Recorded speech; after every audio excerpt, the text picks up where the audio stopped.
Alors, le parcours de la vie chrétienne, c'est un long parcours et nous allons parler de ce parcours-là en nous basant sur l'histoire des enfants d'Israël. Lorsque Dieu envoya Moïse les délivrer de la main de Pharaon, donc pour les amener à Canaan, donc le pays de gloire, à leur destinée. Donc ce parcours-là de la vie chrétienne, lorsque nous regardons l'histoire des enfants d'Israël, nous allons voir que tout ce parcours-là vraiment se réfère à nous, à notre vie chrétienne d'aujourd'hui. Par exemple, Dieu envoya Moïse et délivrer les enfants d'Israël en Égypte. Donc l'Égypte, c'est comme le monde et Pharaon peut vraiment signer et être comme Satan. Donc il les a fait sortir d'Égypte, du monde. Donc ils ont traversé le Nil, donc le fleuve rouge, donc qui signifie le baptême. Donc après notre conversion, donc nous sommes appelés à être baptisés, et après la traversée de la mer là, qui signifie le baptême, donc ils ont marché vraiment dans le désert. Donc c'est notre vie de tous les jours. Donc avant de rentrer dans notre destinée qui est Canaan, et ensuite l'Israël va partir à Canaan. Et nous allons voir ensemble ces parcours-là. Aujourd'hui, nous allons nous baser vraiment sur la sortie des Israélites en Égypte, donc qui signifie pour nous la conversion. Donc la conversion qui signifie vraiment changer d'attitude, changer vraiment de Dieu même, donc ne plus être sous la servitude de Satan, mais venir à Jésus-Christ. Donc je parle là dans ce sens-là, la conversion à Christ. Donc Dieu va envoyer Moïse en Israël, en Égypte. Donc il va accomplir des signes, des prodiges, des miracles, et il va faire sortir les enfants d'Israël en Égypte.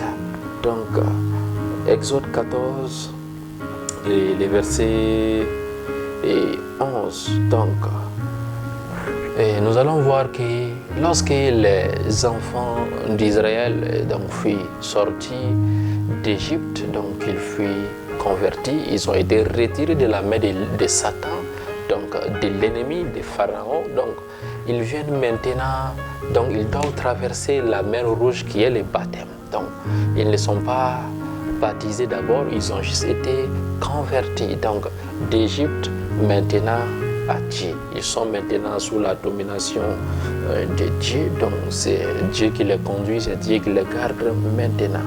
Nous allons voir le verset 11. Lorsqu'ils furent sortis d'Égypte, donc ils ont commencé à marcher et Pharaon va essayer de les réclamer encore. Donc, il va dire à ces soldats-là d'aller les récupérer. Donc, frères et sœurs en Christ, vous devrez savoir ceci.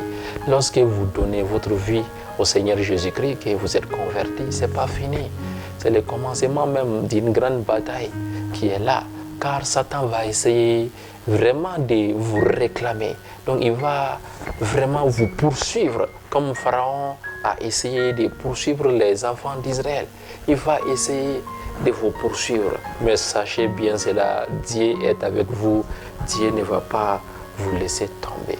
Mais il y a un problème qui est là, que beaucoup ne font pas vraiment attention, et c'est ce qui fait que beaucoup vraiment n'arrivent pas à être comme Dieu les veut, donc au moment de leur conversion, ou à aller de l'avant. Donc le verset 11, c'est les mêmes enfants d'Israël qui vont dire à Moïse: il n'y avait pas de sépulcre en Égypte sans qu'il fût besoin de nous mener mourir au désert. Que nous as-tu fait en nous faisant sortir d'Égypte? N'est-ce pas là ce que nous te disons en Égypte? Laisse-nous servir les Égyptiens, car nous aimons mieux servir les Égyptiens que de mourir au désert. Vous voyez? c'est le premier piège. Et cela ne vient pas totalement du diable, mais de notre vraiment nature pécheresse là. Donc, quand on est converti, donc quand nous donnons notre vie en Jésus-Christ, vous allez voir qu'il va y avoir des moments où cette attirance-là va être vraiment sur nous, donc nous dominer, donc pour que nous revenions encore dans le monde. Donc l'attirance vers les choses mondaines, l'attirance vers le péché, l'attirance, si vous étiez fumeur, et cette attirance-là va venir, donc va vous pousser à aller fumer de nouveau, ou si vous prenez de la drogue, cette attirance-là, vraiment vous serez encore tenté, séduit, donc à aller vraiment prendre de la drogue ou à aller vraiment dans les boîtes de nuit, et voilà, les péchés, vivre et replonger encore dans les péchés. Donc, c'est ce que les enfants d'Israël aussi, ils ont subi. Ils voulaient retourner. Malgré que Dieu les a fait sortir d'Égypte, ils ont été convertis. Mais ils voulaient encore retourner en Égypte, servir encore Pharaon. Waouh! Est-ce qu'ils avaient vraiment idée de la grâce dont ils venaient d'expérimenter? Ils avaient été tirés de la main de Pharaon et ils voulaient encore retourner. C'est ce qu'ils ont dit, qu'ils veulent retourner. Mais quelle est la réponse de Dieu concernant tout cela? Le verset 15, l'Éternel dit à Moïse, pourquoi s'écrie, parle aux enfants d'Israël et qu'ils marchent. Donc, Dieu veut que nous continuions. Dieu veut que nous continuions et que nous partions encore de l'avant. Donc, même si nous sommes tentés, même si tu vas voir aussi des chrétiens qui ont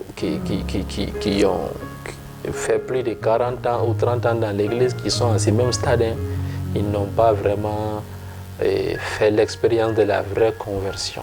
Ils sont toujours près du fleuve Nil. Ils n'ont pas encore traversé le fleuve Nil. Ils sont toujours là et ils veulent retourner au monde. Ils veulent retourner au monde et ils tombent beaucoup de fois, ils se relèvent, ils tombent, ils se relèvent, ils tombent, ils se relèvent, et d'autres même partent et ils ne reviennent plus. La volonté parfaite de Dieu est que nous marchions. Même si nous sommes attirés, même si nous tombions, nous devrions compter sur sa grâce et vraiment continuer. Nous ne devrions pas nous arrêter là. Sache que retourner en Égypte, retourner dans le monde ne te sera d'aucun profit. C'est la destruction. C'est la destruction. Si les enfants d'Israël donc avaient continué et s'étaient retournés encore vers Pharaon, Pharaon allait les tuer tous. Il allait encore les faire peiner de ces lourds travaux-là. Donc, ils allaient tous mourir. La solution n'est pas de retourner, mais c'est de continuer. C'est de traverser les fleuves qui sera le baptême et dont nous allons parler dans notre émission suivante là. Donc, c'est de continuer par la grâce de Dieu. Qu'est-ce que vous avez à faire lorsque ces choses-là viennent à vous? Lorsque vous êtes attiré et donc après votre conversion, même vous vous qui avez donné votre vie au Seigneur Jésus-Christ très longtemps, vous expérimentez ces mêmes choses-là et vous n'arrivez pas vraiment à vous défaire. Comptez sur sa grâce, avancez.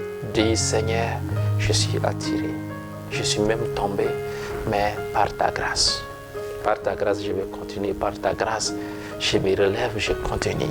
Sache que tu dois continuer. Tu dois aller de l'avant. Ne te laisse pas l'Égypte t'attirer. Ne te laisse pas attirer encore par le monde, car Dieu nous a fait sortir du monde, pas que nous vivions encore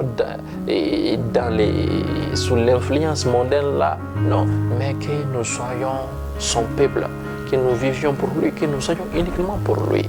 Donc Dieu ne veut pas que nous retournions en Égypte. L'Égypte, c'est la mort. L'Égypte, c'est les douleurs. L'Égypte, c'est la maladie. L'Égypte, c'est l'enfer.